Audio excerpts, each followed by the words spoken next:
భగవంతుడి గురించి చింతన చేస్తూ మంచి మాటలు ఆలోచిస్తూ తినండి. తినేటప్పుడు కడుపుని 4 భాగములుగా ఆలోచన చేసి 2 భాగములు అన్నంతో, 1 భాగాన్ని నీటితో నింపి, 1 భాగాన్ని వాయు సంచారం కోసం వదిలిపెట్టండి అని వేదం. శరీర ఆరోగ్యాన్ని నిలబెట్టుకోవడానికి అన్నం ఎలా తినాలో కూడా వేదం చెప్పింది. కాబట్టి ఇప్పుడు ఆ తిన్న అన్నము మనస్సుగా మారుతోంది. ఇప్పుడు ఈ మనసు మంచి విషయముల చేత పూరింపబడింది అనుకోండి. మంచి విషయాలు చూద్దాం, మంచి విషయాలు విందాం, 10 మంది సంతోషించేటట్టుగా జీవిద్దాం. ఏ కారణము చేత ఇతరులకు బాధ కలిగేటట్టుగా మనం ప్రవర్తించవద్దు. మనం చేసే పని మౌఢ్యంతో కూడుకున్నది కాకూడదు. మనం చేసే పని అందరూ సంతోషించడానికి కారణం కావాలి అని ఆలోచించి అలా కర్మ చెయ్యడం మొదలుపెట్టాడు అనుకోండి, ధార్మికంగా జీవిస్తున్నాడు అనుకోండి, అదే భగవంతుని యొక్క అనుగ్రహానికి కారణమవుతుంది. ఆ అనుగ్రహమే జ్ఞానమును పొందడానికి కారణమవుతుంది. ఆ జ్ఞానమే మోక్షమును పొందడానికి కారణమవుతోంది. అందుకే అన్నమయం మనః ఆపోమయ ప్రాణ. ప్రాణములు దేని వలన నిలబడతాయి అంటే నీటి వలన నిలబడతాయి.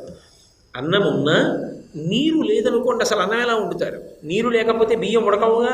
నీరు లేకపోతే ఆచమనం ఎలా చేస్తారు, స్నానం ఎలా చేస్తారు, సంధ్యావందనం ఎలా చేస్తారు, లోకంలో ధర్మం ఎలా నిలబడుతుంది? కాబట్టి నీటి వలన ప్రాణములు నిలబడుతున్నాయి. ఆపో వా జగం సర్వం అమృతం వా ఆపహ అంటుంది వేదం. నీరంటే ఏదో కాదు, అమృతమే నీరు. నీటిని, అమృతాన్ని కాపాడుకున్నట్టుగా కాపాడుకో. నీ చేతికి 1 చెంబుడు అమృతం ఇస్తే ఎంత జాగ్రత్తగా కాపాడుకుంటావో, నీకు భగవదనుగ్రహం చేత లభించినటువంటి నీరు, వర్షరూపంగా వచ్చినది ఏది ఉంటుందో దాన్ని అంత జాగ్రత్తగా వచ్చే వర్ష ఋతువు వరకు కాపాడుకో. నీటిని వృధా చేయవద్దు. నీరే సమస్త లోకములకు ప్రాణధారకము. కాబట్టి ఆ నీటి వలన ప్రాణములు నిలబడుతున్నాయి. అలాగే తేజోమయీ వాక్, శరీరంలో ఉన్నటువంటి అగ్ని వాక్కుగా మారుతుంది. అగ్నికి దాహకత్వం ఉంటుంది, అగ్ని కాల్చేస్తుంది. వాక్ ఏం చేస్తుంది?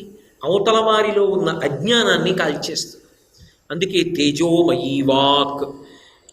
ఏ 3 కారణంగా 3 విభూతులు ప్రసరిస్తున్నాయో వేదం చెప్తోంది. అంటే ఇప్పుడు ఈ తిన్న అన్నం కారణంగానే చిట్ట చివరికి మోక్షం పొందడానికి కావలసినటువంటి ప్రాతిపదికని, ప్రధానమైన నేపథ్యాన్ని ఏర్పాటు చేసుకోగలుగుతున్నాడు. అందుకే దీన్ని వివరణ చేస్తూ శంకరాచార్యులు వారు సౌందర్య లహరిలో ఒక మాట అంటారు.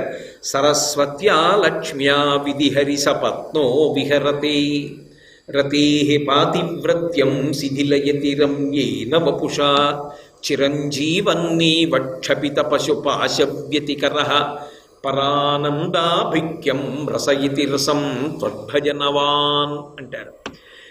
సరస్వతీ కటాక్షం పొందడం, లక్ష్మీ కటాక్షం పొందడం, శరీరం స్వరూపంగా ఉండడం, దీర్ఘకాలం జీవించడం, 3 తరాల్ని చూడడం మంచిదే. కానీ అదొకటే ప్రయోజనం కాదు జీవితానికి.